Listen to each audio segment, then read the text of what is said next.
Hello guys, welcome back to my channel और मैं हूं अंकित। तो जो हमारा जो मिशन है अभी वो है 500 स्कोर करना है 30 डेज में। जैसा कि मैंने लास्ट वीडियो में डाला है, अगर आपने वीडियो नहीं देखा तो जाकर देखो, बहुत सारे बच्चे देख रहे हैं। तो उसी मिशन के तहत जो हमारा जो नेक्स्ट वीडियो है, जो बहुत सारे आप लोग बोल रहे थे कि फिजिक्स पे बनाओ, तो भाई फिजिक्स जो सबसे बड़ा डर है, अगर अभी आपके टेस्ट में 200 आ रहे हैं, 300 आ रहे हैं, 400 आ रहे हैं, जो भी आ रहे हैं, एक रीजन की वजह से मार्क्स आपका बूस्टअप नहीं हो रहा है, वो है फिजिक्स। और फिजिक्स एक ऐसी चीज है ना जिससे हम लोग पहले से मतलब कोर्स स्टार्ट होती नहीं है, बच्चे पहले एक डर बनाते हैं कि फिजिक्स मेरे से नहीं होगा, ये बहुत ही हार्ड है, ये सबसे सबसे पहले तो आपको ये चीज़ दिमाग से निकाल के फेंक देना होगा कि भाई फिजिक्स हार्ड है। फिजिक्स कुछ भी हार्ड नहीं है। मैं अपने बारे में थोड़ा-सा बता दूँ, मेरे 2023 का मैंने नीट का एग्ज़ाम दिया था, उस टाइम मेरे टोटल मार्क्स 494 ही आए थे। लेकिन ऐसा नहीं कि बहुत ही कम मार्क्स है और मैं इससे दुखी हुआ हूँ, नहीं।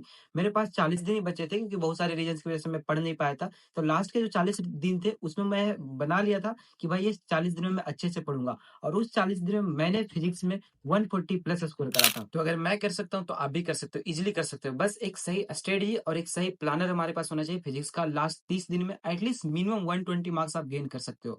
अगर फिजिक्स में आपके मार्क्स अगर बूस्टअप हो रहे हैं तो आपके जो ओवरऑल मार्क्स है उस पर एक अच्छा खासा डिफरेंस देखने को मिलेंगे, क्योंकि जिन बच्चों का 400 आ रहे हैं या 300 आ रहे हैं तो उनका लैग एक ही चीज से हो रहा है, केमिस्ट्री सब कर लेते हैं और बायोलॉजी सब कर लेते हैं बट फिजिक्स नहीं कर पाते हैं। तो मैं आपको एक प्रॉपर स्ट्रेटजी और एक प्रॉपर प्लानर दूंगा आज की इस वीडियो में, ताकि आप 120 प्लस इजिली स्कोर कर सकते हो। मैं इस बात का चैलेंज करता हूँ कि आपने अगर सही तरीके से पढ़ लिया या फिर जो मैंने बता रहा हूँ उसको अगर सही तरीके से आपने फॉलो कर लिया तो आपके 120 मार्क्स मिनिमम आ जाएंगे। स्ट्रेटजी डिसाइड करने से पहले एक चीज जो सबसे ज्यादा जरूरी है वो है आपको एक प्रॉपर ब्लूप्रिंट होना चाहिए आपके पास कि लास्ट का 4 इयर्स में कौन से चैप्टर से कितने मार्क्स आ रहे हैं। तभी हम उस चीज से डेटा को फिल्टर आउट करके हम अपने लिए जो हाई वेटेज टॉपिक है वो डिसाइड कर सकते हैं। और वो काम आपका नहीं, मैं डिसाइड करके आपको दूंगा, बस उस चीज को आपको पढ़ना है। फिजिक्स का जो टोटल सिलेबस है उसका जो 1/3 पार्ट है उससे 2/3 मार्क्स आते हैं, मतलब 28 चैप्टर है टोटल फिजिक्स में, उसमें 9 या 10 चैप्टर से जो 120 मार्क्स से ज्यादा सवाल कवर होते हैं। मतलब फिजिक्स हार्ड नहीं है, हाँ फिजिक्स लेंदी है, बट हमें उस चीज से फिल्टर आउट करना है वो डेटा जो हमारे काम की चीज है, क्योंकि अभी तो हमारा टारगेट 180 160 फिजिक्स में लाना तो है नहीं, 120 नंबर लाना है फिजिक्स में। तो उसके हिसाब से मैंने कुछ चैप्टर डिसाइड करे हैं। उस सारे चैप्टर्स को आप उस तरीके से जैसे मैं बता रहा हूँ वैसे अगर पढ़ लिया आपने तो आपके 120 मार्क्स मिनिमम आ जाएंगे। और जो आज मैं आपको 9 से 10 टॉपिक देने वाला हूँ, इस 9 से 10 टॉपिक में जो मैक्सिमम टॉपिक है क्लास 12 से देखने को मिलेंगे, क्योंकि जो लास्ट का 4 साल से ट्रेंड बन चुका है कि क्लास 12 वाले पार्ट से एनटीए ज्यादा सवाल पूछ रहे हैं फिजिक्स में, पता नहीं क्यों बट पूछ रहे हैं। 11th वाले पार्ट थोड़ा सा वास्ट है और थोड़ा सा उसमें मैकेनिज्म पार्ट ज्यादा है, बट क्लास 12 वाला पार्ट में फॉर्मूला बेस्ड बहुत सारी चीजें हैं और बहुत ही ईजी है। सच बता रहा हूँ, क्लास 12 का फिजिक्स जो है पीजी है क्लास 11th की फिजिक्स से।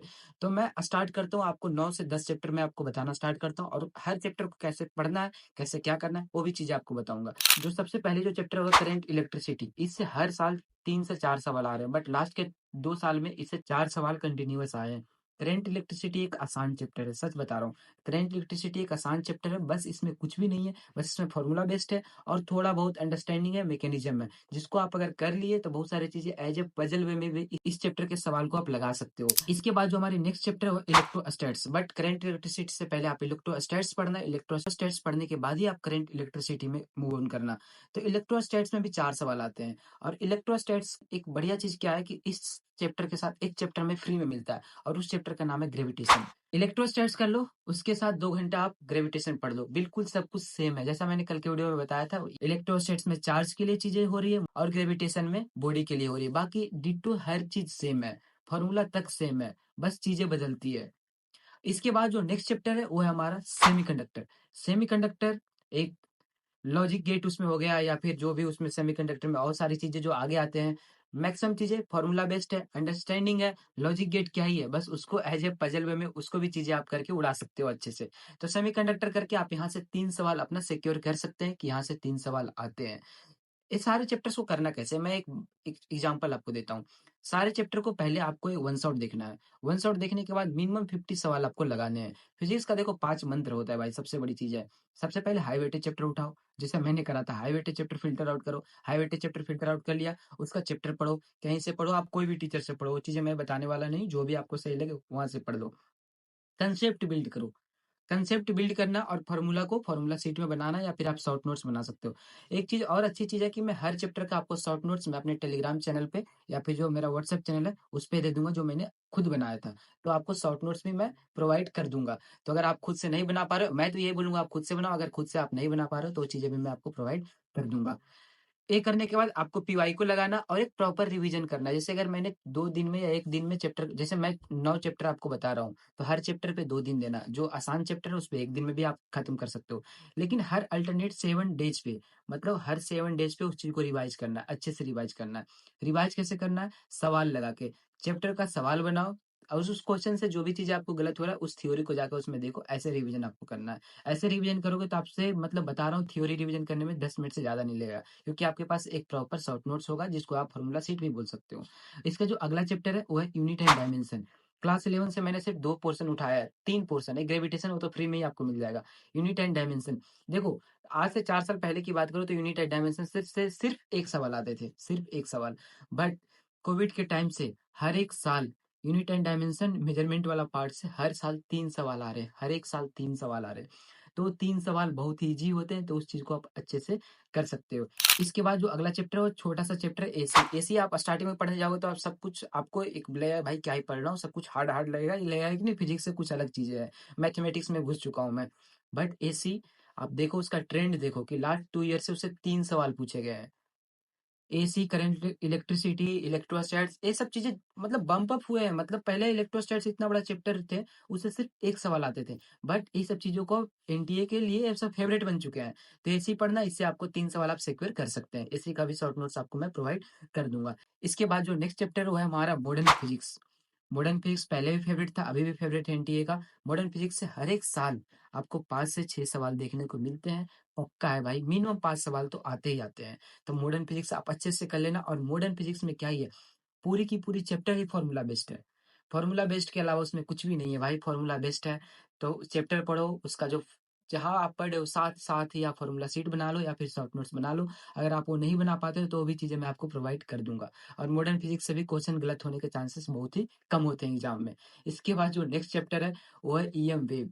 ईएम वेव 3 घंटा का चैप्टर है, आप 3 घंटा में उसको आराम से कर सकते हो। उसका जो है वन शॉट देखने के बाद उसका इतने छोटे साइज में आप उसका ये बना सकते हो, मतलब शॉर्ट नोट्स बना सकते हो। मेरे पास है भी। तो ये वेब चैप्टर बहुत ही छोटा है, बट उससे सवाल देखो आप, उससे सवाल आ रहे हर एक साल 2 से 3 सवाल। और लास्ट 2 ईयर से तो इससे 3 सवाल आ गए हैं। तो ईएम वेब भी एक सडन से फेवरेट बन चुका है एनटीए का, तो ईएम वेब आप अच्छे से कर लेना। और जो एक ब्लूप्रिंट है कि कौन से चैप्टर से कितने सवाल आते थे, वो भी मैं यहाँ पे साइड में लगा दूंगा, तो वो भी चीजें आप देख सकते हो, एक ओवरऑल आप उससे आइडिया ले सकते हो। इसके बाद जो नेक्स्ट चैप्टर है ग्रेविटेशन, जैसे मैंने बता दिया था कि आप इलेक्ट्रोस्टैट्स के साथ साथ ग्रेविटेशन को भी पढ़ लेना। And the next chapter is moving charge and magnetism, जिसको बोल सकते हैं magnetic effect of current. Magnetic effect of current से 4 सवाल आते हैं। और चैप्टर आसान है, बिल्कुल फॉर्मूला बेस्ड है। बट इसका भी आपको टोटली डिपेंड आप शॉर्ट नोट्स पे हो सकते हैं। पढ़ाई कर लिए उसके बाद शॉर्ट नोट्स में, शॉर्ट नोट्स मतलब कम चीज में आप ज्यादा चीजें लिख सकते हो। इसके अलावा जितने भी ग्राफ्स होते हैं, इलेक्ट्रोस्टैट्स का हो या फिर मैग्नेटिज्म का हो, सारी चीजें आप शॉर्ट नोट्स में छोटा छोटा करके ग्राफ आप लिख सकते हो, क्योंकि ग्राफ से ऐसे चैप्टर से डायरेक्ट सवाल बनते हैं। इसके बाद जो नेक्स्ट चैप्टर है वो है आपका thermal physics. Thermal physics totally formula based, बहुत ही आसान चैप्टर है, सिर्फ फॉर्मूला बेस्ड होते हैं। जो केटीजी के अलावा, केटीजी में समझने वाली चीज है, बाकी थर्मल फिजिक्स पूरा का पूरा ही फॉर्मूला बेस्ड है। केटीजी भी फॉर्मूला बेस्ड ही है। इसमें आपको एक फायदा देखने को ये मिलेगा कि जो थर्मोडायनेमिक्स वाला पार्ट है, कि अगर आपने केमिस्ट्री में थर्मोकेमिस्ट्री अच्छे से पढ़ रखा है तो आपको यहाँ पे इजीली आप इस चैप्टर को कर सकते हैं।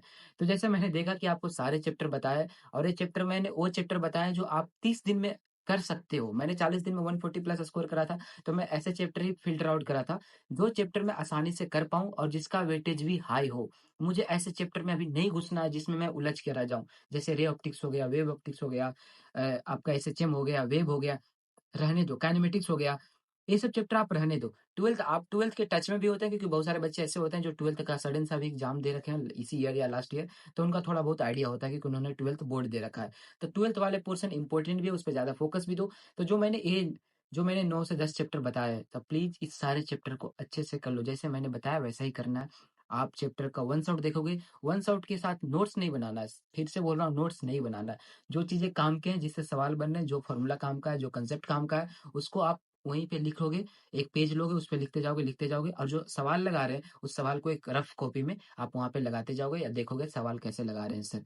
और ऐसे करके जब चैप्टर खत्म होगा तो आपके पास एक शॉर्ट नोट्स होगा, क्योंकि जो आपने एक पेज में चीजें लिखा है वही तो मेन चीज़ें हैं जो आपने लिखा है। और फिर अगर आप सवाल में कोई गलती कर रहे हो, तो उस चीज़ को वहीं पेज में साइड में जगह छोड़ देना, वहाँ पे उसको लिख लेना। आपके शॉर्ट नोट्स भी बन गए, फॉर्मूला शीट भी बन गए, चैप्टर भी खत्म हो गया। इसके बाद आपको खुद से क्या करना है, पीवाईक्यू करना है। बस इतना मेहनत करना है। फिजिक्स से डरो मत, मैं फिर से रिपीट कर रहा हूँ, मत डरो। फिजिक्स आप इज़िली स्कोर कर सकते हो। आपके पास 30 या 35 दिन जो भी बचा है, एक सही स्ट्रेटजी, एक सही प्लानर के साथ आप फिजिक्स को अच्छे से अच्छा स्कोर कर सकते हो। इंटरेस्ट बनाओ, फिजिक्स में इंटरेस्ट बनाओ। और जो मैंने चैप्टर दिए, बहुत ही आसान चैप्टर दिए, बहुत ही फॉर्मूला बेस्ड चैप्टर दिए। ये सारे चैप्टर पढ़ लो, आपके मार्क्स इजीली आ जाएंगे। अगर आपको शॉर्ट नोट्स चाहिए, तो सारे चैप्टर्स का शॉर्ट नोट्स मेरे टेलीग्राम चैनल पे या फिर व्हाट्सएप चैनल पे मैं डिस्क्रिप्शन में लिंक दे दूंगा। वहां से वो चीज़ें आप ज्वाइन करके वहां पे आपको चीज़ें मैं शेयर कर दूंगा। इसके अलावा बहुत लोग हैं जो डीमोटिवेट हो रहे हो, डिप्रेस्ड हो रहे हो, तो ज़्यादा डीमोटिवेट डिप्रेस्ड मत होना। बस आपको नंबर वगैरह का टेंशन नहीं लेना है अभी। अभी आपको कुछ भी नहीं सोचना है, बस आपको एक ही चीज़ सोचना है, वो है कि मुझे अपना बेस्ट देना है। अगर फिर भी ज़्यादा डिमोटिवेट हो रहे हो, तो आप मेरे से डायरेक्टली बात कर सकते हो। डिस्क्रिप्शन में मेरा व्हाट्सएप नंबर गिवन है। जब भी मैं फ्री रहूँगा, तो आपको रिप्लाई देने का व्हाट्सएप पे ही टेक्स्ट करना, या फिर इंस्टा पे है तो इंस्टा पे कर सकते हो। तो जब भी मैं फ्री रहूँगा, आपको रिप्लाई देने का ट्राई करूँगा और आपसे बात कर लूँगा। बस मस्त तरीके से पढ़ते रहो। कल में ही आपको केमिस्ट्री का और बायोलॉजी का जो चैप्टर वाइज़ डिस्ट्रीब्यूशन है, कौन से चैप्टर पढ़ना है, क्या करना है, वो चीज़ें मैं आपको बता दूँगा। बायोलॉजी में तो कोई चैप्टर नहीं, बायोलॉजी में पूरी एनसीईआरटी पढ़ना है। इसके अलावा मैं डेली रात के 9 बजे लाइव आता हूँ यूट्यूब पे 1 घंटे के लिए। तो मिलता हूँ आपसे नेक्स्ट वीडियो में, तब तक के लिए बाय एंड टेक केयर।